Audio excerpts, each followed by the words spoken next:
चरिलाम गांव बसोली पारा में 2 साल की एक छोटी बच्ची अरीशा देव वर्मा अपने भाई के साथ घर के बरामदे में खेल रही थी। खेलते खेलते वो पास के तालाब में गिर गई और डूबने से उसकी मौत हो गई।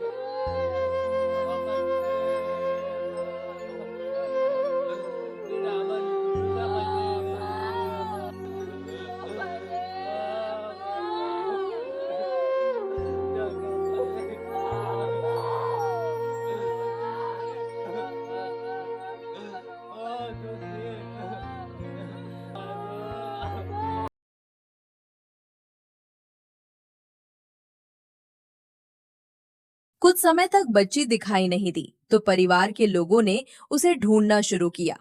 इधर उधर तलाश करने के बाद उन्हें अरीशा देव वर्मा का शव तालाब में मिला जो डूब चुकी थी। उसे तुरंत विशालगढ़ अस्पताल ले जाया गया, लेकिन वहां पहुंचने पर डॉक्टरों ने दुख के साथ बताया कि बच्ची अब इस दुनिया में नहीं रही। ये खबर सुनते ही उसके माता पिता रोने बिलखने लगे और पूरे घर में शोक का माहौल छा गया। আমার মেয়ে এখানেও তার ভাই আছে খেলতে খেলতে তার ভাইটা এদিকে আইসে আর হ্যাঁ আমার মেয়ে এদিকে গেছে গিয়ে স্যারা কোনো দিন পড়ছে কোথায় জল পড়ছে পুকুরে পুকুর তুমি পুকুরটা কার তোমরা নি আমরা ওই পুকুর তো এরপরে কোন সময় খুঁজে পাইছো?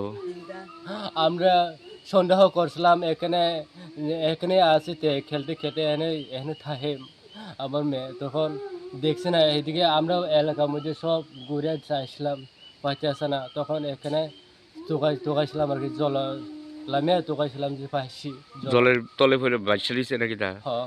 তোমার মেয়ের নাম কি? আরিশা দেব বর্মা। বয়সটা কত? 2.5 বছর। আর এখন কই আছে? এখন বিশালগড় হাসপাতাল। ও তুই এই জায়গাটার নাম কি তা? এই জায়গার নাম বাস্তলি রামদাস পাড়া, বাস্তলি ভিলেজ। বাস্তলি ভিলেজ। তোমার নাম কি? সন্তোষ দেব বর্মা।